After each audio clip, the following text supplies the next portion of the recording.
কাছে অনেক বেশি প্রত্যাশিত ও মূল্যবান। আমরা এক রাত স্বপ্ন নিয়ে এই সুনামধন্য প্রতিষ্ঠানে ভর্তি হয়েছি।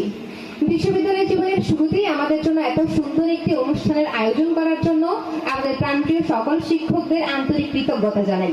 আমাদের বরণ করার জন্য স্যারদের এই আয়োজন সত্যিই আমাদেরকে অনেক অনুপ্রাণিত করেছে। এই প্রতিষ্ঠানের মাঠ, ক্যাম্পাস, ক্লাসরুম, লাইব্রেরি, ক্যান্টিন সবকিছুকেই আজ আমাদের কাছে অতি আপন মনে হচ্ছে। আমরা নবীন শিক্ষার্থীরা আজকের এই দিনে দাঁড়িয়ে প্রতিজ্ঞা করছি, আমরা বিশ্ববিদ্যালয়ের সুনামকে আরো বৃদ্ধি করার ক্ষেত্রে সর্বাত্মক চেষ্টা করব। আমরা নিয়মিত লেখাপড়া করার পাশাপাশি প্রতিষ্ঠানের নিয়মকানুন ও শৃঙ্খলা আন্তরিকভাবে মেনে চলব। ক্যাম্পাসে আমাদের অগ্রজ ভাই বোনদের সহযোগিতায় আমাদের জ্ঞানের ক্ষেত্রকে আরো সমৃদ্ধ করে গড়ে তোলার চেষ্টা করব। নবীন বরণের এই ক্ষণে শিক্ষার্থীদের পক্ষ থেকে আমি আবারও প্রিয় অগ্রজদের আন্তরিক শুভেচ্ছা জানাচ্ছি। সবশেষে কবি গোলাম মোস্তফা রচিত কবিতার কয়েকটি চরণ আমার প্রিয় সহপাঠীদের উদ্দেশ্যে পাঠ করছি। কেউ